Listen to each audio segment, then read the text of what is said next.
When they have a big feeling, that's when you're going to see all of these out of control behaviors.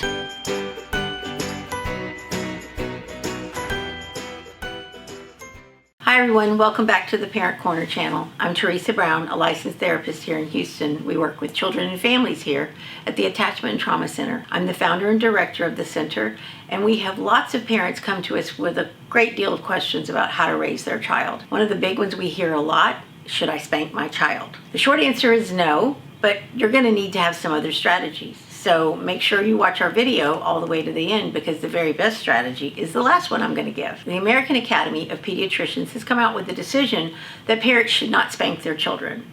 They've also recommended that there not be any yelling, but parents are going to be human, so we're just going to have to understand that. We don't want to yell, and we want to try to keep it to a minimum, so we're going to give you some strategies for that, but we absolutely never want to use aggression or harming our children through spanking them or corporal punishment. So the reason that we don't prefer for you to spank your child is, when you think about it, it's fear-based. You're sending the message to the child: I'm bigger than you, and because I'm bigger than you, that means I can tell you what to do. We want to make sure that we're building our training and behaviors and the things that children do, that they come from an internal place. That's going to come through teaching them. Discipline means to teach, so we want to work with children to help them have other ways to handle big feelings and to handle things that are happening. And we're going to have to model that by not using the idea that I'm going to spank you to get you to do what I want to do. The thing that we emphasize here at our center is connection and the relationship and building trust with your child, for the parent and the child both. You need to let the child know that their feelings matter. Listening to them is important, and they will be able to model that same behavior back to you. It's not going to happen overnight, especially with a toddler. That's for a whole other tip section that you need to check out. But we have to do this over time, showing our children that they can know what to expect, that we're going to respond in a consistent way, and that our expectations are not going to be ridiculously high for what the child is able to do. They're not miniature adults, remember. They're just little people with big feelings. So we want to be careful that we don't do anything that's going to make them believe that sharing the way they're feeling about things is not something that we ever want to hear. One of the best things that we've found to help children is to let them know what is expected. Tell them what's going to be happening. Let them have a chance to understand why things are going to happen the way they are. Letting them know that at this time we're going to have to do this, and we have to do this to be able to get ready for that. You may want to have them come to you in close proximity and talk to them about what's going to be happening. But when I say talk, I'm not talking lecture. I'm talking having some short words that you're going to give them that are brief scripts. We have to go to the store, and these are the things we have to do. And then you let the child repeat back to you what you've just told them. I never give a child more than one thing to do at a time, because when you start giving them a whole list of things, I think you're basically setting them up to not be successful and for everybody's frustration level to go higher. When your child does have something that they've done that you're not happy with, you want to model the kind of behavior and how you handle that, and how you'd want them to handle something when they're frustrated or disappointed.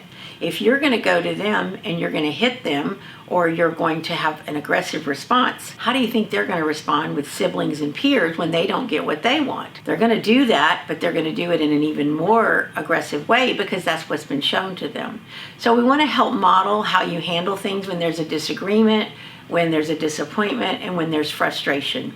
Children watch everything we do, much more so than they listen to what we do. So showing your child how to handle things and having them understand that these are the kind of behaviors we want to help them learn is the best way to help them learn new strategies and new skills when something happens they're not happy with and their big feelings are starting to come on. When a child is upset and does come to you crying about something, saying that a brother or sister or someone has done something, taken a toy or hit them, you want to listen to them. Let them tell you what's happening before you try to give them a solution and try to fix it fast. I know that we're all busy and that we've got a lot of things happening, and your thought is, let me take care of this so I can get to the next thing. but that's not really going to be long-term effective. Take the child back to where the problem was, have the child show you what happened, and then you can work with both children by talking about what could we have done differently at this point. So that way you're helping the child think about how things could be done differently. And by now they're probably in their thinking brain instead of their feeling brain. Check out one of our other videos to learn more about that so that you can keep them able to give you a response that's supposed to be a thinking response and not one that's built on big emotions and overreacting. One thing that I've found that works really, really well for children that are needing to seem they need more connection with their parents. A lot of times the discipline things that we come across is because our children are not feeling connected. They're not feeling like they are an important part of what's happening because we all lead such busy lives.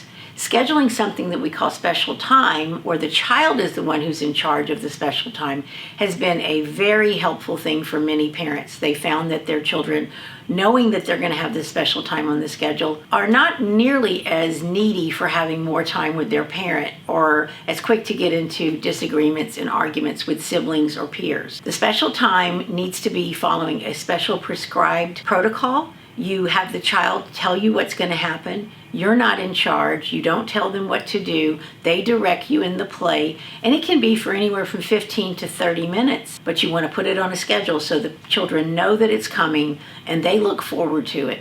Please don't ever cancel your special time unless somebody is in really bad shape. Because your child will start to think, oh, you cancel the things that are important to me, but you have time to go do all of these other things. So going back to not spanking, our biggest thing is helping the child have a reconnection with you and watching for behaviors when they're low. That means you're looking for things before the child explodes and has a big feeling. When they have a big feeling, that's when you're going to see all of these out of control behaviors.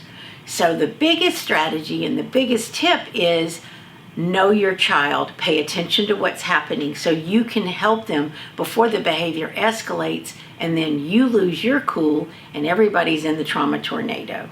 Thanks for watching all the way to the end to get that special last strategy. We have a lot of new videos coming out covering a lot of topics that parents are asking us about. If you have something you'd like for us to cover, please leave it in the comments and we'll look for it and cover it in one of our future videos. Please like and subscribe to our videos so that we can grow the channel and more parents can find out better ways to work with their children. We'll see you on the next video. Bye.